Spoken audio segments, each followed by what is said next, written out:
नमस्कार, आर्य न्यूज देख रहे हैं आप। मैं हूं आपके साथ पल्लवी सिंह। रुक करेंगे मध्य प्रदेश और छत्तीसगढ़ बुलेटिन की ओर। शुरुआत करते हैं हटा से, जहां निकाय चुनावों में दोनों की प्रमुख पार्टियों से टिकट की दावेदारी और उनके समर्थकों की अपेक्षा से नाराज पदाधिकारियों का पार्टी छोड़ने का दौर जारी है।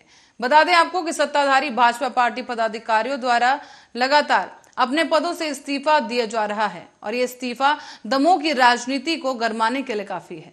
आपको बता दें कि आज ही हटा नगर मंडल के पूर्व अध्यक्ष दीपक जैन, नगर मंडल उपाध्यक्ष प्रमोद पुजारी, पिछड़ा वर्ग मोर्चा के अध्यक्ष कृष्ण साहू, संयोजक अशोक चौरसिया ने दर्जनों भर कार्यकर्ताओं के साथ मिलकर भाजपा पार्टी से इस्तीफा दे दिया है।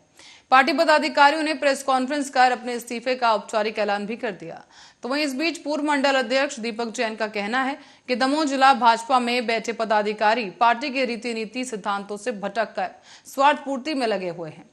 मेहनती और सक्रिय कार्यकर्ताओं को आगे बढ़ाया जाएगा और ऐसे कार्यकर्ताओं को नजरअंदाज कर दूसरे दलों से आए लोगों को तवज्जो दी जा रही है। इससे उपेक्षित होकर दुखी मन से आज सभी ने पार्टी से इस्तीफा दिया है। आज हमारे पास पूर्व नगर मंडल अध्यक्ष दीपक जैन के द्वारा दिया गया है इस्तीफा। एक अभी हमारे प्रेसिडेंट के कृष्ण कुमार साहू पिछड़ा वर्ग मोर्चा के अध्यक्ष हैं, उनका इस्तीफा मुझे स्वीकार हुआ है। पंकज सोनी एक कार्यकर्ता थे चंडी जी वार्ड के, उनने हमें अपना इस्तीफा दिया है। और एक आनंद नामदेव हैं, वो भाजपा के कार्यकर्ता, उनने अपना इस्तीफा दिया है। इस्तीफा की वजह स्पष्ट हो पाई है? अभी ऐसा कुछ स्पष्ट नहीं हो पाया है। अब उन्होंने कुछ हमें ऐसा कुछ बताया नहीं है, सिर्फ इस्तीफा उनने दिए हैं। और जांजगीर चांपा जिले में जनपद सीईओ के संरक्षण में ग्राम पंचायतों के सरपंच और सचिव खुलेआम भ्रष्टाचार कर रहे हैं। बार बार शिकायत किए जाने के बावजूद भी उन पर कोई कार्रवाई नहीं की गई और अधिकारियों की कार्यशैली पर इसी वजह से तमाम सवाल खड़े हो गए हैं। आपको बता दें कि जांजगीर चांपा जिले में पामगढ़ जनपद पंचायत के ग्राम पंचायत पकरिया में और जोगीडीपा में सरपंच सचिवों द्वारा खुलेआम भ्रष्टाचार किया जा रहा है। यहाँ 3 साल पहले सरपंच सचिव द्वारा ग्राम पंचायत पकरिया में शासकीय प्राथमिक स्कूल भवन निर्माण के नाम पर लाखों रुपए आहरण किया गया और साथ ही साथ अब तक स्कूल भवन निर्माण कार्य पूरा नहीं हो पाया है। और दूसरी ही तरफ ग्राम पंचायत जोगीडीपा में सरपंच द्वारा शासकीय प्राथमिक जोगीडीपा स्कूल में शौचालय निर्माण राशि के नाम पर लाखों रुपए ऐंठे गए, लेकिन अब तक शौचालय का निर्माण नहीं हो सका है। हमारे किसान गजेंद्र सिंह ठाकुर हम उनसे बात करना चाहेंगे। जिस प्रकार से पामगढ़ जो विधानसभा में इस प्रकार से सरपंच सचिव द्वारा फर्जी तरीके से पैसों का आहरण कर लिया जाता है और किसी भवन निर्माण की राशि पर, स्कूल निर्माण की राशि पर पैसों का आहरण कर लिया जाता है, क्या कहेंगे सर, बताएंगे? आपने मुझे 2 ग्राम पंचायत का नाम बताया था जिसमें सरपंच सचिव ने पैसे का आहरण बगैर काम के कराया, जिसमें पकड़िया एक ग्राम पंचायत है। तो चूँकि अभी मुझे जानकारी पे आई है और पामगढ़ में भी चूँकि सीओ का ट्रांसफर हो चुका है, अतिरिक्त चार्ज पे है, तो उसमें जो अतिरिक्त चार्ज पे सीओ है उनसे बात करके वास्तविक स्थिति क्या है वो एक बार पता करके फिर आगे की कार्रवाई करें। ठाकुर जी, फिर भी देखा जाता है अगर हम जनपद सीओ से इस मामले में जानकारी लेना चाहते हैं या फिर किसी प्रकार की शिकायत करते हैं तो क्या है, आम जनता भी शिकायत करते रह जाते हैं, लेकिन जो हमारे जो जनपद सीओ है वो किसी प्रकार की कार्रवाई नहीं करते बल्कि मीडिया से जवाब देने से भी भागते नजर आते हैं। क्या होंगे ऐसे अधिकारियों की? यदि ऐसी स्थिति है तो मैं एक बार पुनः सभी जनपद सीओ को निर्देशित करूँगा कि जो भी कार्य उनके यहाँ हो रहे हैं उसकी पारदर्शिता बनाए रखें और जितना यदि पारदर्शिता बनाए रखेंगे तो वो उतना विवाद की स्थिति कम रहेगी। तो मैं एक बार पुनः उनको निर्देशित करूँगा। ठाकुर जी, अभी फिर भी स्कूल खुला है, बच्चों का भवन भी निर्माण हुआ, जोगीडीपा में इसी मामला है जहां शौचालय निर्माण की राशि 1 साल पूर्व पैसों का आहरण कर लिया गया सरपंच द्वारा और वहां शौचालय निर्माण नहीं किया गया है। इस मामले में शिकायत भी किया जा चुका है वहां के प्रधान पाठक द्वारा, लेकिन उनके द्वारा अब तक किसी प्रकार की कार्य नहीं किया जा रहा है। ऐसे जो सरपंच सचिव उनके ऊपर क्या कुछ कार्रवाई करेंगे, बताएंगे? क्योंकि अभी आपके माध्यम से मुझे जानकारी मिली है तो एक बार मैं जांच में तुझे मंगा लेता हूँ और यदि ऐसी स्थिति आई तो निसंदेह कार्रवाई तो होगी उसमें, और यदि पूरा नहीं हुआ है काम तो हम उसको पूरा नहीं कर पाएंगे। जी, जिस प्रकार से हमारे संगठन गजेंद्र सिंह ठाकुर जी उन्हें बताया कि जिस प्रकार से जो भ्रष्टाचार कर उनके खिलाफ इनके द्वारा संलग्न कार्रवाई की जाएगी और जो भी इसमें दोषी पाया जाएगा उनको बख्शा नहीं जाएगा और साथ ही साथ जो जनपद सीओ उनको भी निर्देश दिया जाएगा कि जो भी है पारदर्शिता के रूप में काम किया जाना चाहिए कहकर बोला गया है। और अब रुक करेंगे अगली खबर का। जांजगीर चांपा जिले के जिला कलेक्ट्रेट कार्यालय में सीमेंट लोडिंग श्रमिक संघ के मजदूरों द्वारा समान कम समान वेतन की मांग को लेकर कलेक्ट्रेट कार्यालय में ज्ञापन सौंपा गया है। उनकी मांग पूरी नहीं होने पर भूख हड़ताल पर जाने की बात कही गई। कहा जा रहा है कि धरना प्रदर्शन भी किया जाएगा। और आपको बता दें कि जांजगीर चांपा जिले में श्रमिकों के ऊपर ठेकेदारों और उद्योगपतियों का शोषण थमने का नाम नहीं ले रहा है। ऐसे में ही मामला लगातार सामने आ रहे हैं और इस बीच अकलतारा से मामला सामने आया है। अकलतारा विधानसभा क्षेत्र से निकलकर ये मामला सामने आया, जहां पर न्यूको शॉपिंग न्यू वर्ल्ड कंपनी द्वारा मजदूरों को समान वेतन नहीं दिए जाने की वजह से मजदूरों को पैसे नहीं मिले और उनकी मजदूरी के पैसे की कटौती पर मजदूर काफी परेशान है। अपने समान मजदूरों की मांग को लेकर जिला कलेक्ट्रेट कार्यालय में उन्होंने ज्ञापन सौंपा है। और इसी मामले को लेकर जब मीडिया की टीम ने जिला श्रम अधिकारी से बातचीत की तो उनके द्वारा गोल मटोल जवाब दिया गया है। मीडिया के सामने बात करने से साफ इनकार कर दिया गया। इससे साफ तौर पर जाहिर होता है कि श्रम अधिकारी और ठेकेदार उद्योगपतियों से मिलीभगत के साथ इन गरीब मजदूरों का शोषण कर रहे हैं। मजदूरों का आत्महत्या करने पर उन्हें मजबूर किया जा रहा है और मजदूर मजबूरन आत्महत्या के लिए उतारू हो रहे हैं। इतने में भी जांजगीर चांपा जिले में जिम्मेदार श्रम अधिकारी मौन बैठे हैं। रसूखदार उद्योगपति गरीब मजदूरों का शोषण कर रहे हैं। है ना, पहले हम लोग का शुरू से ही कंपनी प्रबंधन के द्वारा हम लोग से शोषण किया जा रहा है, क्योंकि वही काम हम लोग भी कर रहे हैं और वही काम और उसी ठेकेदार में दूसरा मतलब रेगुलर लोडर है वो कर रहे हैं। उनकी पेमेंट 30 से 35 हज़ार है, हम लोग का 4 से 6 हज़ार तक है, 7 हज़ार है। उसमें भी हम लोग परिवार नहीं चल पा रहा है। तो मजबूरी में आते हुए हम लोग कितने मतलब कलेक्टर को ज्ञापन दिए थे हम लोग 2 तारीख को। उस ज्ञापन पे आज तक कोई एक्शन लिया नहीं गया है। नहीं, अभी आपने बताया कि डाउन पेमेंट काटा जा रहा है, सर पहले कितना मजदूरी दिया जा रहा है और कितना कटौती हो रहा है आपका बताएंगे इसमें स्पष्टीकरण। पहले 10-11 हज़ार बन जाता था, आज की डेट में 4-5 हज़ार की पोजीशन आ गया है। उस पोजीशन में हम लोग का परिवार बिल्कुल भी नहीं चल पाएगा। ऐसी क्या कारण है जो इस प्रकार से कम कर दिया आपका पेमेंट? तो कुछ बताएं क्या? वो तो बता नहीं हम लोग को, लेकिन बरसात का भी वक्त चल रहा है, इस वजह से भी हो सकता है और या फिर हो सकता है हम लोग देना ही नहीं चाहते हम लोग को। तो कंपनी के मालिक से बात किया, कुछ तो बोला गया होगा? कंपनी के प्रबंधक से बात किए, हम लोग तो यही बोल रहे हैं हम लोग के पास जितना दिन काम रहेगा उतना दिन दे पाएंगे। और दोनों में ऐसा फर्क क्यों कर रहे हैं, कुछ जानने की कोशिश की? जानने की कोशिश किए, वो बता नहीं रहा है हम लोग को क्यों हम लोग का पेमेंट 4 से 5 हज़ार रुपये दे रहा है और उनका 30 से 35 हज़ार रुपये दे रहा है।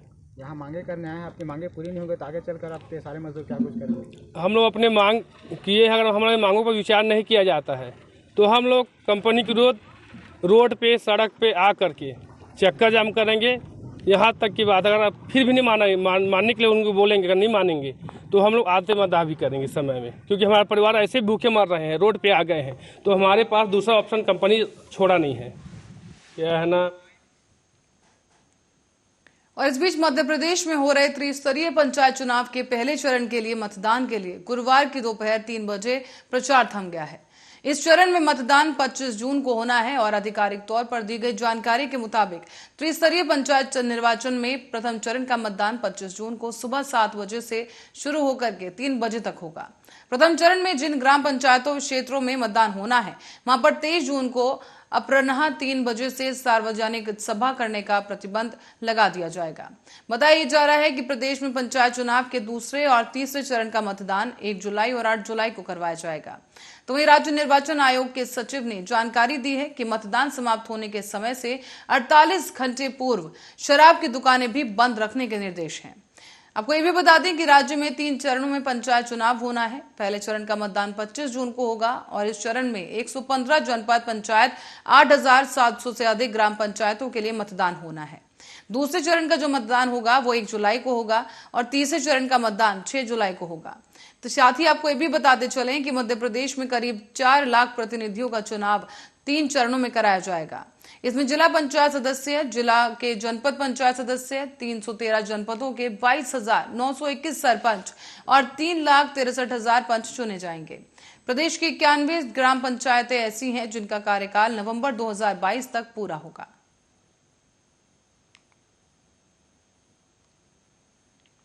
और इस बीच मुख्यमंत्री शिवराज सिंह चौहान ने उज्जैन पहुंचकर एक जनसभा की। यहाँ सबसे पहले वो महाकालेश्वर मंदिर पहुंचे, जहां उन्होंने दर्शन पूजन किया। इसके बाद उज्जैन में चुनाव प्रचार अभियान का शुभारंभ किया गया है। तो वहीं भाजपा प्रत्याशी की जन आशीर्वाद रैली में शामिल हुए वो, और इसके बाद महापौर समेत सभी पार्षद प्रत्याशियों को जिताने की अपील की गई। लेकिन इसी दौरान सीएम ने इस्कॉन मंदिर में दर्शन किए और यहां हरे कृष्णा हरे रामा भजन गाकर नृत्य किया है। इसके बाद भाजपा के महापौर प्रत्याशी मुकेश टटवाल ने जन आशीर्वाद रैली में शामिल हुए और इसी बीच रैली शहीद पार्क पहुंची, जहां जनसभा हुई। सीएम शिवराज ने इस जनसभा को संबोधित करते हुए शहर में महापौर पार्षद का चुनाव जीतने के बाद भारतीय जनता पार्टी के सभी लोग मिलकर शहर में विकास के कोई कोर कसर नहीं छोड़ेंगे, ये दावा किया गया।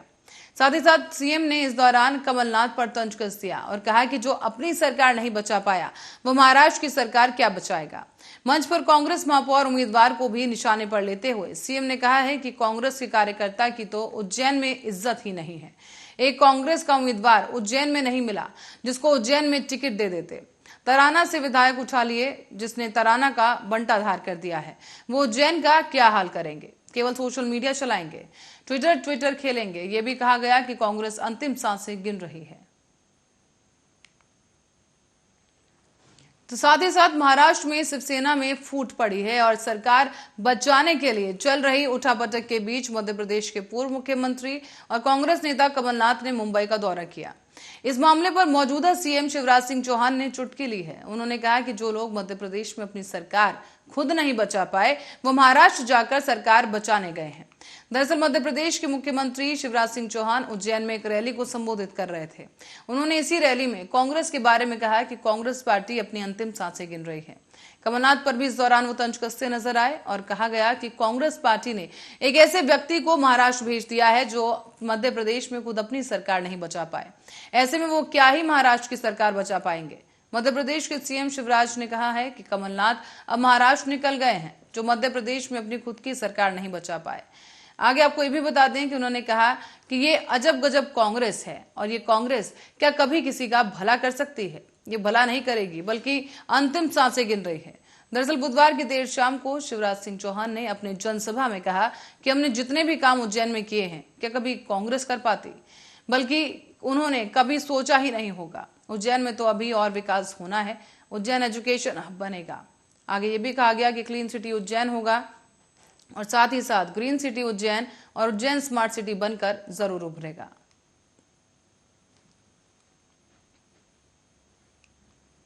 और रुक करते हैं अगली खबर का। छत्तीसगढ़ के मुख्यमंत्री भूपेश बघेल ने बुधवार को एक दावा किया है। उन्होंने कहा कि राज्य की राज्यपाल अनुसुईया उइके भी बीजेपी के नेतृत्व वाली राष्ट्रीय जनतांत्रिक गठबंधन की तरफ से राष्ट्रपति पद की उम्मीदवार की दौड़ में थी, लेकिन कांग्रेस पृष्ठभूमि के कारण उन्हें मौका नहीं दिया गया। बुधवार की देर शाम को दिल्ली से लौटने के बाद रायपुर के स्वामी विवेकानंद विमानतल पर संवाददाताओं से बातचीत के दौरान सीएम भूपेश बघेल ने बीजेपी पर महाराष्ट्र में गठबंधन की सरकार गिराने की कोशिश करने का भी आरोप लगाया। बीजेपी के नेतृत्व वाली रजग ने 18 जुलाई को होने वाले राष्ट्रपति चुनाव के लिए ओडिशा की आदिवासी नेता द्रौपदी मुर्मू को अपना उम्मीदवार तय किया है। और यहां पूछे जाने पर कि क्या राजग द्वारा राष्ट्रपति पद के उम्मीदवार के लिए एक आदिवासी नेता का चुनाव आदिवासी वोटरों को लुभाने के लिए किया गया है, तो इस पर सीएम बघेल ने कहा कि अनुसुईया उइके को मौका नहीं मिला क्योंकि उनकी पृष्ठभूमि कांग्रेस की है। पहले वो कांग्रेस की विधायक थी, जिसके कारण उन्हें राष्ट्रपति उम्मीदवार बनने का अवसर नहीं मिला।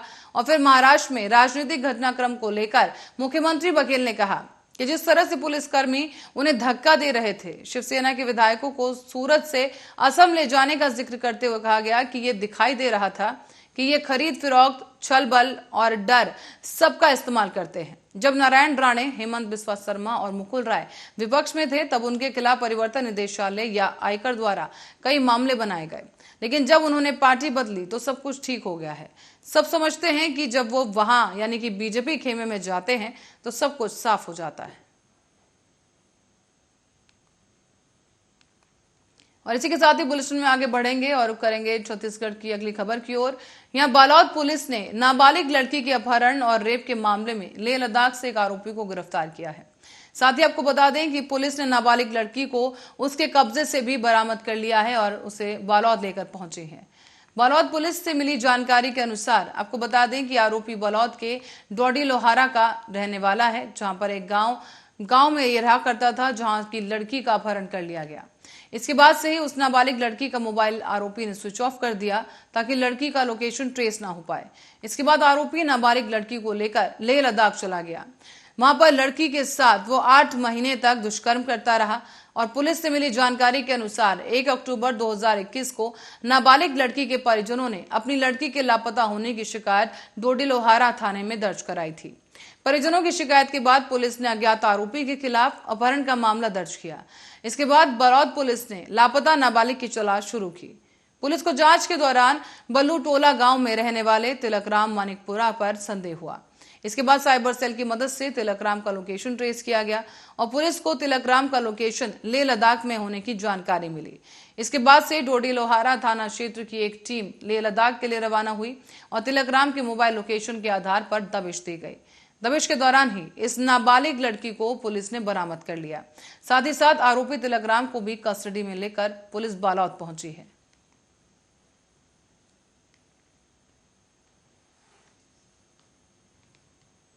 और अगली खबर इंदौर से है, जहां इंदौर के महापौर पद के लिए कांग्रेस प्रत्याशी संजय शुक्ला को आचार संहिता उल्लंघन मामले में कारण बताओ नोटिस जारी किया गया है। शिकायत है कि उन्होंने वोटरों को लुभाने के लिए धार्मिक, सांप्रदायिक, जातीय भावनाओं का सहारा लिया है। नगर निगम चुनाव का रंग चढ़ने लगा है और नाम वापसी के बाद तस्वीरें साफ हो गई हैं। इस बीच 19 प्रत्याशी महापौर बनने का सपना लिए मैदान में है। जनसंपर्क तेज हो रहा है और मतदाताओं को लुभाने के लिए हर तरह के जतन किए जा रहे हैं। लेकिन इसी बीच कांग्रेस प्रत्याशी संजय शुक्ला को आचार संहिता उल्लंघन के मामले में कारण बताओ नोटिस जारी किया गया। दरअसल 2 आवेदकों ने शिकायत की थी कि वोट पाने के लिए संजय शुक्ला धार्मिक और सांप्रदायिक समेत जातीय भावनाओं का सहारा ले रहे हैं।